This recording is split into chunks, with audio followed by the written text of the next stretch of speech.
Mari kita buka Matius 28 ayat 16 sampai 20. Wah, ini bicara tentang amanat agung. Kayaknya seringkali kita dengar amanat agung tapi berlalu dengan begitu saja. Tapi saya percaya bahwa firman Tuhan yang kita dengar tidak akan berlalu dengan begitu. Tapi ada di dalam hati kita yang terdalam untuk kita boleh melakukan firman Tuhan yang kita dengar. Ya, judulnya dulu kita baca. Judulnya apa ya? Ya, 1, 2, 3. Perintah untuk memberitakan Injil. Yuk, kita baca dari mulai 16. 2, 3. Dan ke-11 murid itu berangkat ke Galilea, ke bukit yang telah ditunjukkan Yesus kepada mereka. Ketika melihat dia, mereka menyembahnya, tetapi beberapa orang ragu-ragu. Yesus mendekati mereka dan berkata, "Kepadaku telah diberikan segala kuasa di surga dan di bumi. Karena itu pergilah. Jadikanlah semua bangsa muridku dan baptislah mereka di dalam nama Bapa dan Anak dan Roh Kudus. Dan ajarlah mereka melakukan segala kuperintahkan kepadamu. Dan ketahuilah, aku menyertai kamu senantiasa sampai kepada akhir zaman." Jadi saudara, dalam bulan misi ini ya, di dalam gaya hidup kita sebagai orang misi, awal Oktober saya bicara tentang misi itu apa? Misi itu adalah mengutus, utusan. Artinya firman Tuhan berkata begini, Bapa yang sama seperti Bapa yang mengutus aku, sekarang aku mengutus kamu. Nggak cuma kamu loh, saya dan kita semua. Jadi kita semua diutus ke bumi ini untuk menjadi pewarta-pewarta Injil. Yesus bisa dilihat orang banyak lewat hidup kita, gitu. Kita diutus oleh Tuhan. Ya, dan minggu ini saya bicara tentang Yesus memberikan kuasa kepada kita semua untuk kita boleh bersaksi. Yesus memberi apa? Kuasa untuk kita bisa bersaksi. Dan saudara, setiap panggilan untuk kita bersaksi itu adalah untuk semua orang yang percaya kepada Yesus. Enggak cuma orang muda, orang tua juga, semua kita. Orang-orang yang percaya kepada Yesus dipanggil Tuhan untuk menjadi saksi. Itu menunjukkan iman kita kepada Yesus lewat apa? Lewat perkataan, lewat perbuatan, bahkan lewat pikiran kita. Saudara, amin? Amin ya. Dan saudara, menjadi saksi itu kita harus tahu benar apa yang kita saksikan. Kita harus mengerti benar, kita harus memahami apa yang kita saksikan. Bahkan kita harus bisa mengalami apa yang kita akan saksikan, saudara. Iya kan? Di pengadilan, ya, itu nggak sembarangan orang dipanggil untuk menjadi saksi. Apalagi orang itu nggak ngerti kesaksiannya apa, sidangnya apa. Nggak mungkin pengadilan tiba-tiba memanggil orang sembarangan.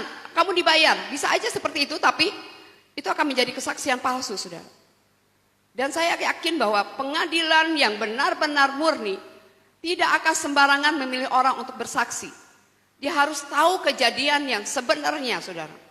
Makanya, kalau kita cuma dengar-dengar aja kabar burung, kita tidak akan menjadi saksi, saudara. Karena saksi itu disumpah loh. Ya, sumpahnya bisa pakai sesuai dengan agamanya. Jadi, kalau kita cuma dengar aja, mungkin kejadiannya cuma A sampai B, tapi kejadian yang kalau kita mau saksikan, kita ngomong sama orang, itu bisa A sampai Z. Itu apa namanya? Gosip. Bahkan kita bisa menjadi batu sandungan, bukan kesaksian yang hidup, saudara. Jadi kita harus benar-benar mengalami kesaksian itu, ya. Dan saya percaya bahwa Tuhan akan memberkati kita semua ketika kita mau bergerak untuk menjadi saksi Tuhan, ya. Jadi jangan bersaksi kalau kita hanya cuma dengar doang.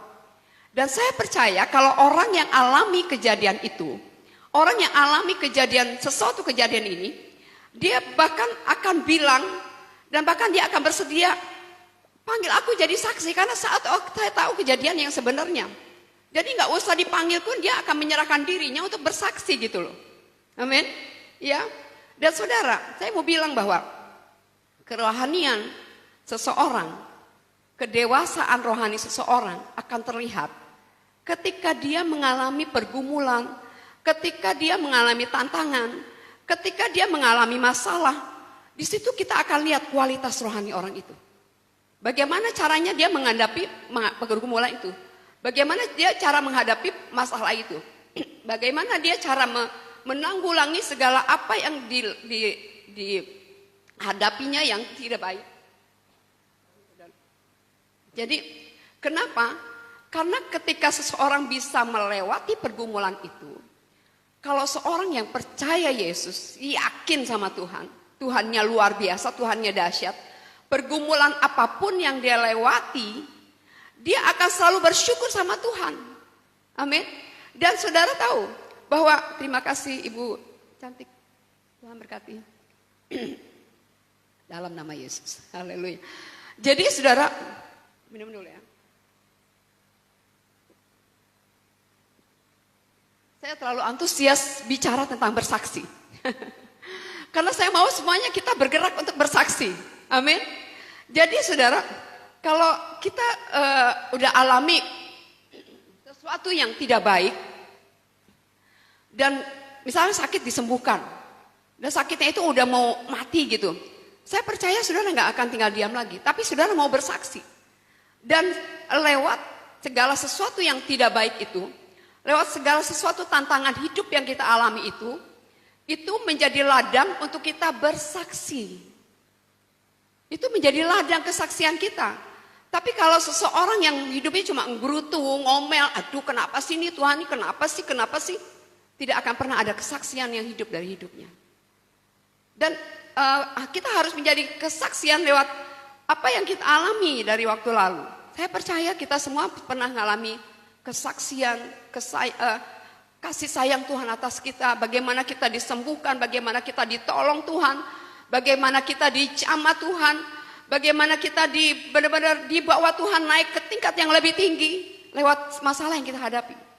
Dan itu boleh menjadi ladang kesaksian kita, saudara.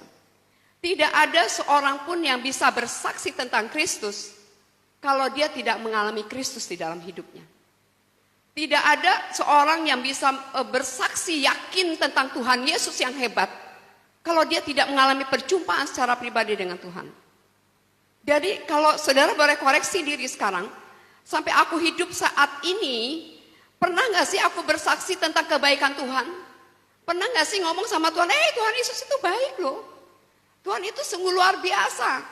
Tuhan Yesus yang kita sembah, orang Kristen yang disembah sama orang Kristen itu, Tuhannya dahsyat dan hebat. Kalau kita belum pernah bilang seperti itu, saudara, koreksi dirimu. Apakah kita pernah mengalami perjumpaan secara pribadi dengan Tuhan atau enggak?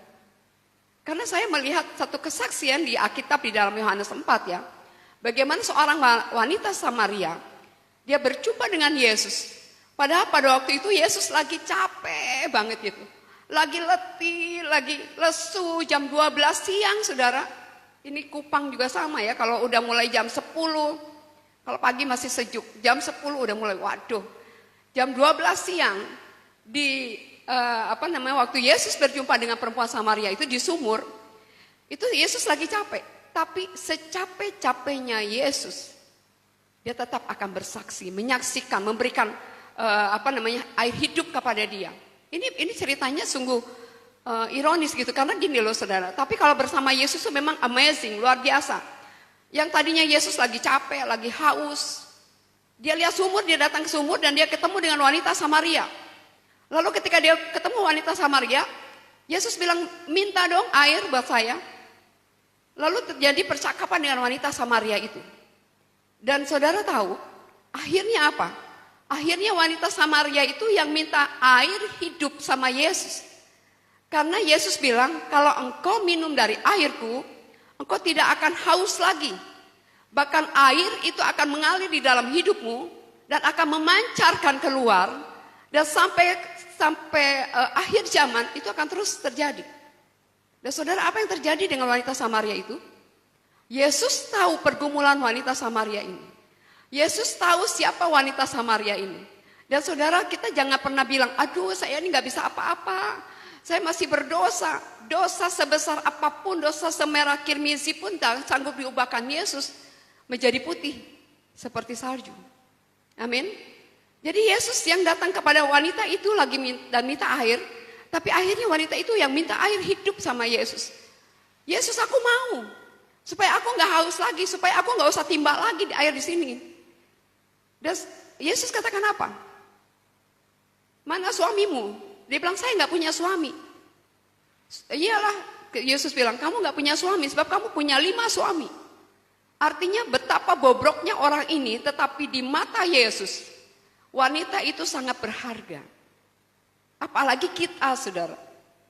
Apalagi kita yang udah datang rajin melayani, udah datang rajin beribadah. Kita sangat berharga di mata Yesus.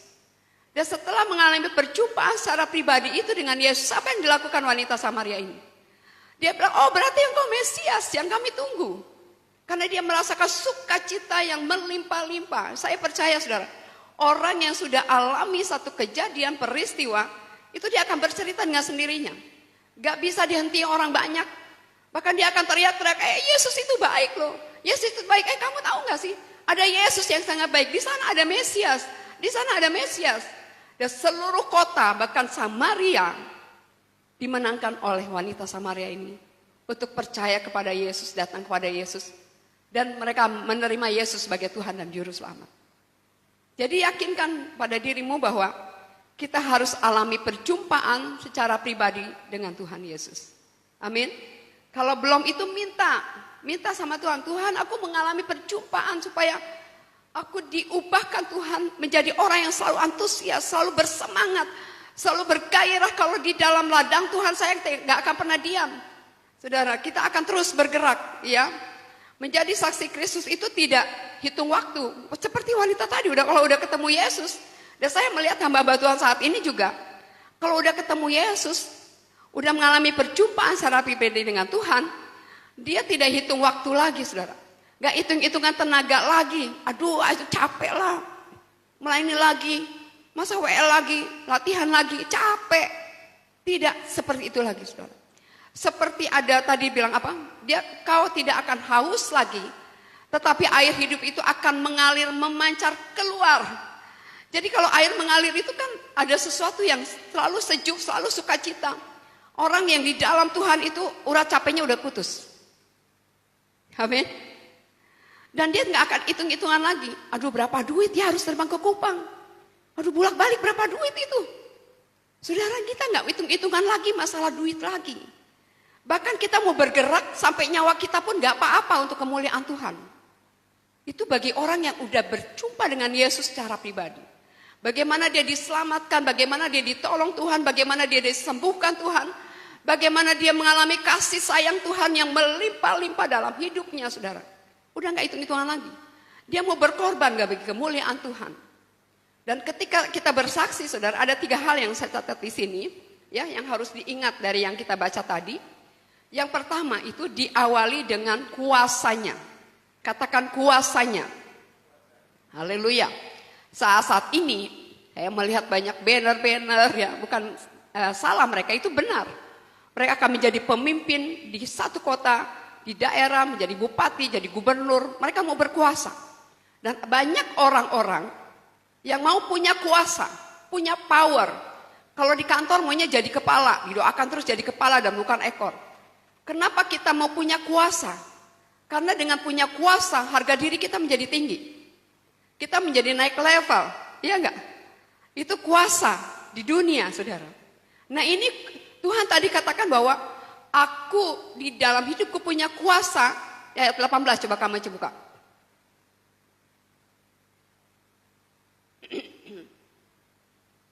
Ada kuasa, kepadaku telah diberikan segala kuasa di surga dan di bumi. Segala kuasa itu ada di dalam tangan Tuhan.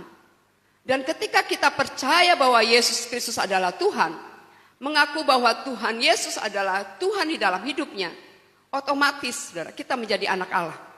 Dan kalau kita menjadi anak Allah, otomatis kuasanya juga menjadi milik kita. Amin.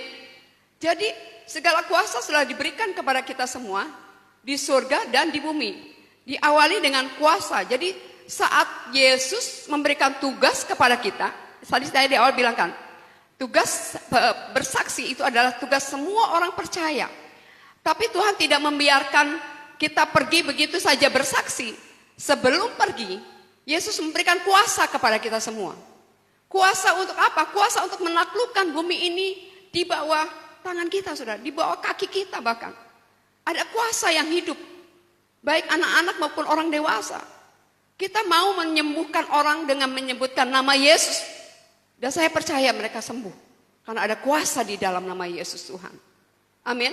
Ya, kepadaku telah diberikan segala kuasa di surga dan di bumi. Jadi ketika kita pergi melangkah, kita tidak akan merasa sendirian. Saya sering pergi kelihatannya sendiri. Orang tanya, Bu Lucy sama siapa ke Takari? Sama Tuhan Yesus. Sama siapa ke Kupang? Sama Tuhan Yesus. Ada Tuhan yang menyertai kita. Dan buat saya penyertaan Tuhan itu sudah cukup, enough gitu loh. Penyertaan Tuhan itu udah segala-galanya buat saya, saudara.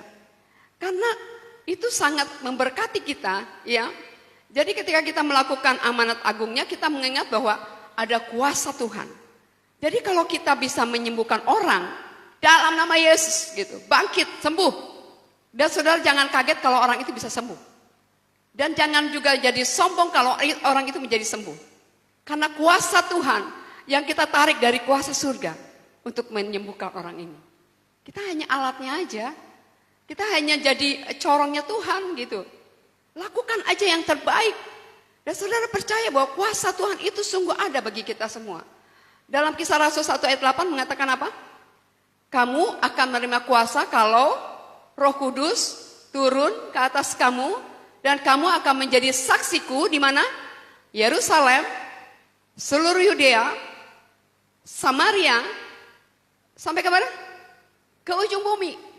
Nah saudara, saya minta hikmat sama Tuhan. Lalu saya juga baca-baca dari yang lain-lain gitu ya. Yerusalem, kok kita harus jadi saksi di Yerusalem? Kita kan bukan tinggal di Yerusalem. Kita tinggalnya di kota Kupang, jauh banget ke Yerusalem. Dan harus seluruh Yudea. Lalu Samaria dan bangsa-bangsa. Sampai ke ujung bumi. Saudara, ketika Tuhan bicara ini bicara tentang bangsa-bangsa. Artinya orang Yahudi, tadi waktu Yesus bicara dengan orang Samaria, orang Yahudi itu pantang bicara dengan orang Samaria. Tapi di dalam ayat ini mengatakan kamu harus menjadi saksiku dimulai dari Yerusalem, seluruh Yudea, Samaria, dan sampai ke ujung bumi. Artinya apa saudara? Dimulai dari rumahmu, Yerusalem. Dimulai dari rumah kita, suami kita harus melihat bahwa aku sudah berubah, aku ada di dalam Yesus. Anak-anakku harus melihat bahwa oh mamaku sudah hebat sekarang, udah berubah. Kok sabar ya, kok baik ya. Saudara, saya pernah berjumpa dengan satu orang ibu yang tadinya tidak percaya Yesus. Lalu ketika ada Roh Kudus bilang sama saya, ajari dia Alkitab. Dan saya bilang sama dia, ibu mau belajar Alkitab gak? Ibu itu bilang, enggak bu, saya bukan orang Kristen. Justru kamu bukan orang Kristen, saya mau ajari Alkitab sama kamu. Nanti ya, saya bilang suami saya dulu. Dan saudara pada akhirnya dia kejar saya dan bilang, ibu, saya mau belajar Alkitab. Ketika dia bilang saya mau belajar Alkitab, saudara, saya buka Alkitab saya. Menginjil itu gak usah harus bawa Alkitab kemana-mana kan seperti saya bilang. Tapi ada waktunya kita akan buka Alkitab di depan orang yang memerlukan Alkitab. Dan saya buka Alkitab lalu ketika saya bicara tentang keselamatan, ya pertama pelajaran pertama adalah keselamatan. Ketika kita bicara bersaksi tentang keselamatan, betapa Tuhan mau mati bagi kita, menyerahkan hidupnya bagi kita. Dan dia sudah menangis. Dia bilang, ibu saya mau terima Yesus. Lalu apa yang terjadi seterusnya? Ketika dia terima Yesus dan saya doakan dia, saya seperti mendapatkan emas berlian. Oh semuanya ada sukacita yang sangat besar. Ketika ada orang yang berubah mau terima Yesus di depan kita. Saudara, damai sejahtera Allah yang melebihi segala akal itu kita dapatkan ketika kita menjadi alat kemuliaannya Tuhan. Dan ketika dia mau terima Yesus dan bertobat, lalu dia kemudian dibaptis sama Pak Dedi, saudara. Tadi kemudian dibaptisnya tuh suami istri. Kenapa suaminya akhirnya bisa bertobat? Karena suaminya heran. Mama, kok mama udah berubah ya? Biasanya kalau saya salah sedikit udah pap gitu ya, itu kan perempuan wajar ya. Kalau perempuan di sini enggak lah, semuanya baik-baik. Dia bilang, kok kamu berubah ya Ma? kok kamu sabar sekali saat ini? Kok kamu menjadi baik sekali? Kenapa kamu berubah? Dia bilang, saya diajari sama mama pendeta. Saudara, saya senang. Tapi saya tahu itu bukan karena saya. Itu karena kuasa Roh Kudus. Kita harus mengalami satu perubahan ketika kita mengalami perjumpaan dengan Yesus. Dan saudara, ketika itu suaminya bilang, saya juga mau dong diajarin. Terus saya bilang, Pak, pas ada Pak Dedi, ini giliran kamu Pak. Laki-laki dengan laki-laki, beritakan nama Yesus sama dia. Kemudian mereka dibaptis. Dan saya percaya saudara, apa yang kita lakukan ya, sepertinya kita tuh nggak percaya ada kuasa Tuhan. Makanya jangan selalu mengingat pendetanya di mana ya, pendetanya di mana ya. Katakan aku punya kuasa. Ayo, nggak usah panggil pendeta. Kita langsung taupangkan tangan dan berdoa di dalam nama Yesus. Amin. Sesuatu terjadi bagi kemuliaan Tuhan, saudara. Dan saudara, kita harus jadi orang Kristen yang dewasa rohaninya. Orang Kristen yang dewasa rohani itu apa ya? Orang Kristen yang dewasa rohani itu, dia itu menjadi serupa segambar seperti Yesus. Waduh, susahnya ya. Tapi ketika kita mau menjadi serupa dan segambar dengan Yesus, saya percaya dia akan mengadakan Tuhan dalam hidupnya. Setiap hari dia akan berlutut sama Tuhan. Tuhan, aku gak sanggup menghadapi hari ini. Yesus, oh Roh Kudus, berjalanlah bersamaku setiap hari yang aku lalui. Ketika dia menyadari bahwa dia gak sanggup, ketika dia menyadari bahwa dia terbatas, dia akan selalu mengadakan Tuhan lebih dari segala-galanya. Amin. Kalau kita mengadakan kekuatan manusia, saudara akan mendapatkan kekecewaan. Kalau kita mengadakan para bangsawan, orang-orang kaya, waktu gak punya duit, gak punya beras, kita ingatnya, oh iya si itu tuh. Maka firman Tuhan katakan apa? Terkutuklah dia. Kalau kita dikasih seperti apa yang kita minta, kalau kita cuma diomongin, dimarahin, diomongin lagi ke mana-mana, kita semakin jelek saudara.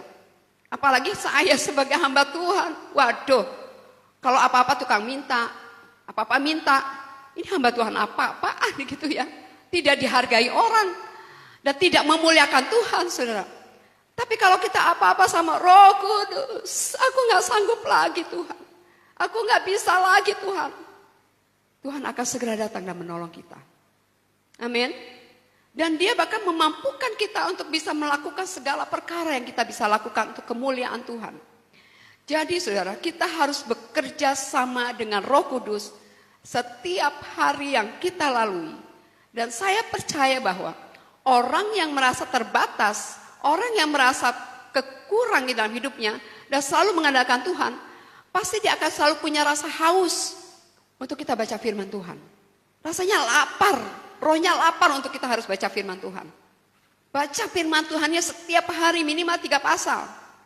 Saudara, itu akan menguatkan kita. Jadi ketika saya bilang sama orang itu mau belajar Alkitab, saya sendiri harus tahu Alkitab. Kita nggak bisa ngomong sembarangan. Kita ngomongnya dari mana ya bicara Alkitab? Dibaca Alkitabnya. Itu seorang yang dewasa di dalam Tuhan. Saya percaya kita semua di tempat ini tidak terlewatkan satupun juga. Kita mau menjadi saksi bagi Tuhan Yesus. Amin. Jadi saudara, mari kita selalu memakai kuasa Roh Kudus. Ketika kita menerima kuasa Roh Kudus itu dan memakainya untuk kemuliaan Tuhan, membangun kegerakan ya, membangun kegerakan rohani, menjabarkan firman Tuhan sampai kemana? Sampai ke ujung bumi. Ketika Tuhan bilang dimulai dari Yerusalem, Yudea, Samaria, artinya kita bicara kepada bangsa-bangsa. Kalau di Kupang ini kepada suku-suku. Enggak, aku maunya suku Rote aja deh, karena aku udah orang Rote. Oh enggak, aku orang Alor. Sekarang saya lagi pakai baju Rote nih. Aku orang Alor, aku bicaranya sama orang Alor aja. Aku orang ini, aku orang ini. Enggak saudara, Tuhan mau kita bicara kepada bangsa-bangsa, kepada suku-suku, kepada segala bahasa. Oleh sebab itu dari mulai Yerusalem, Yudea, Samaria, dan sampai ke ujung bumi. Ujung buminya di mana? Ujung buminya itu di mana engkau berada saat ini. Amin. Di mana engkau berada saat ini, kau jadi saksi. Pakai terus kuasa Roh Kudus, andalkan terus dia. Hal yang pertama ada kuasa. Dan hal yang kedua, kalau Tuhan menyuruh, Tuhan memberikan mandat kepada kita, dijelaskan rincian tugasnya. Kayak tadi kita udah baca ya. Jadi dari mulai ayat 16 di ayat 19 Kak Monce. Ini dijelaskan rincian tugas kita. Waktu saya kerja di sebuah bank, saya mewakili bank itu untuk buka stand di Pekanraya Jakarta. Sebelum saya pergi itu saya harus tahu dulu apa yang saya harus kerjakan di sana. Dan kita dikasih poin-poinnya, ini loh harus dikerjakan ini. Untuk memberitakan, untuk menarik nasabah-nasabah supaya mereka datang menabung, datang kasih uangnya untuk deposito segala macam, saudara. Demikian juga di Yesus, Alkitab ini. Jadi rupanya segala ilmu apapun di bumi ini belajarnya dari Alkitab. Ya, sebelum Yesus memberikan tugas tadi kepada kita, Yesus memberikan kuasa. Dan saat ini Yesus memberikan tugas itu dengan jelas, dengan terperinci. Yang pertama itu apa? Pergilah, pergi. Kita jangan ada terus di zona nyaman. Maunya di dalam terus, maunya untuk sendiri aja. Maunya gak mau bagi-bagi, tapi mau buat aku aja, buat orang yang aku kasih aja. Tapi firman Tuhan di sini jelas. Karena itu apa? Pergilah. Nah, itu yang pertama. Lalu jadikan semua bangsa muridku. Kita udah jadi murid duluan. Dan kita harus jadikan semua bangsa muridku. Di mana kita berada? Yang tadi saya bilang.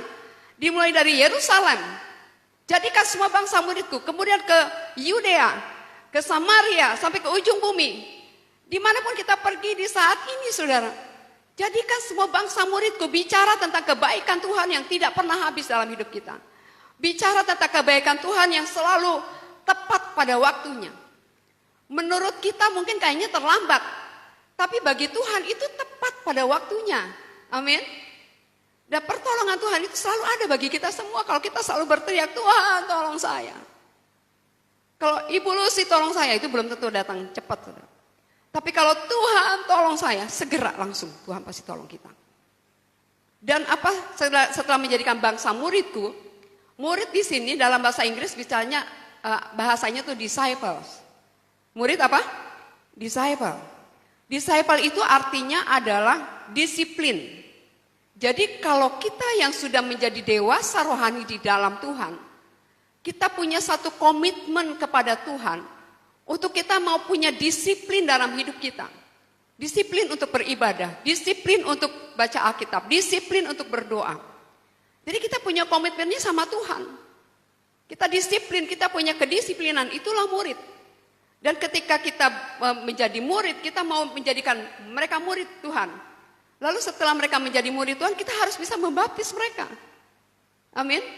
Kalau baptisan itu memang sesuatu yang sangat radikal dan yang spesial, saudara bawa ke gereja dia. Kalau mau dibaptis, ayo ketemu pendeta saya dan kita akan bukakan apa itu baptisan. Dan baptislah mereka di dalam nama Bapa, Anak, dan Roh Kudus. Maka semua kita akan menjadi muridnya Tuhan Yesus, saudara.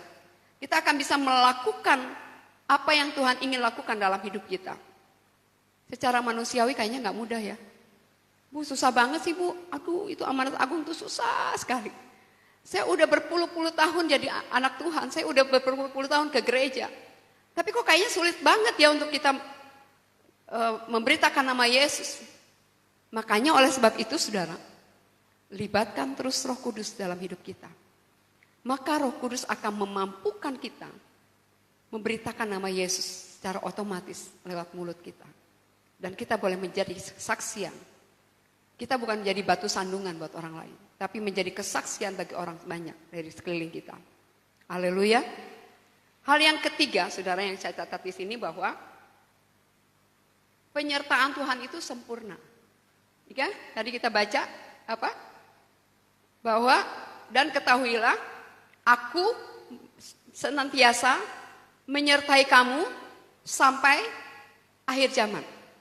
Jadi waktu ketika kita kerjakan kesaksian, ketika kita kerjakan mengajar ya, habis bersaksi kita mengajar mereka untuk jadi murid dan membaptis mereka, saudara, ketahuilah bahwa ada penyertaan Tuhan yang sempurna. Bahkan di dalam Alkitab, kalau kita dikasih racun maut pun kita nggak akan mati, Tapi jangan minta racun maut sama orang, ayo dalam nama Yesus saya minum, oh itu mati pasti. Haleluya, kita juga harus punya hikmat yang dari Tuhan. Amin. Jadi ketika kita kerjakan kesaksian, ketika kita mengajar, percayalah bahwa ada Tuhan menyertai kita. Oleh sebab itu jangan takut. Satu kali Pak Didi ada disidangkan oleh orang-orang karena lagi bangun gereja di Bekasi.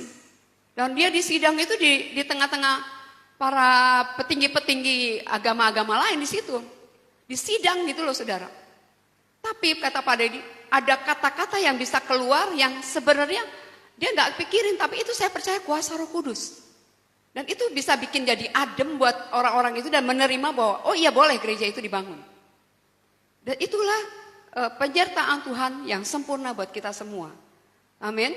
Ya, dan ketahuilah Tuhan bilang apa? Ketahuilah aku menyertai kamu senantiasa sampai kepada akhir zaman. Kalau senantiasa itu sekali-kali? No. Senantiasa itu terus menerus. Senantiasa itu tidak ada batas akhirnya. Senantiasa itu selalu dikerjakan dan selalu ada bagi kita. Jadi Yesus itu mau melekat sama kita.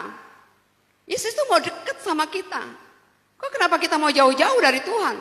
Gak ada waktu bu, waktu doa, waduh pagi-pagi udah sibuk, segala macam. Padahal Yesus mau dekat sama kita.